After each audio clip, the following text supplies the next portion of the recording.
bien, ça c'est la question ultime, tu sais. D'ailleurs, dans beaucoup de traditions, on dit que les gens qui arrivent à l'éveil ou à un certain niveau sont les seuls capables de répondre à cette question. Mais bon, qui je suis? Je m'appelle Cédric. J'enseigne la méditation, le breathwork, c'est la respiration contrôlée, dans le but en fait d'aider les gens à trouver entre guillemets le calme intérieur malgré la pression et le chaos de la vie moderne. Et l'idée de tout ça, c'est pas pour atteindre l'éveil, c'est pas pour atteindre le nirvana, mais c'est pour avoir une super vie ici et maintenant. Simplement pour vivre épanoui, pour trouver le succès d'abord intérieur et après le succès extérieur. Les deux, parce que de toute façon, ça mène sur le même chemin. Mexique et très bientôt, alors que ce n'était pas prévu, le Canada, côté francophone. Lâcher prise. Moitié-moitié. Encore une fois, les deux.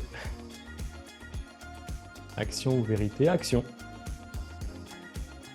On va dire que c'est la même chose. Est-ce que notre réalité ne serait pas de la fiction? Est-ce que certaines fictions ne seraient pas une forme de réalité? Bouddha. Bleu. Je suis daltonien, donc je vois pas trop la différence. Les deux. Santa Elena. Je me suis promis à mon 6e Vipassana de ne plus jamais y retourner. Concentration. Les deux. Je veux me fâcher avec personne. Conteur de méditation, d'histoire, de rêve. Bonne question. Je vais dire la yoga du son. Pourquoi? Parce que dans le yoga du son, il n'y a rien à faire. Spiritualité. Ah, j'en sais rien en fait. Pas mal, j'aime Je beaucoup. suis pas capable de te dire finalement. Donc Joker. Perfectionniste, malheureusement. Amour. Même si c'est bien d'avoir de l'humour dans l'amour. Plage. Donc je veux dire chakra, parce qu'on peut travailler dessus et c'est une zone intéressante. Individu, parce que si tu veux changer la société, il faut commencer par l'individu. Un monde meilleur. En bateau.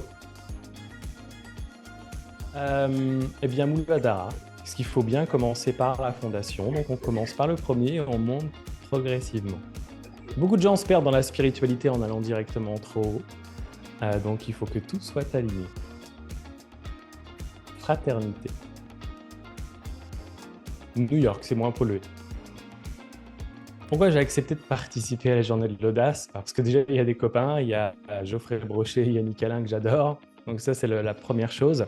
Et puis le thème de l'audace, j'aime beaucoup puisque ma conférence s'appelle « Méditer pour avoir du succès », ce qui peut choquer beaucoup de personnes. Mais j'aime bien ce côté provocateur, ce côté audacieux.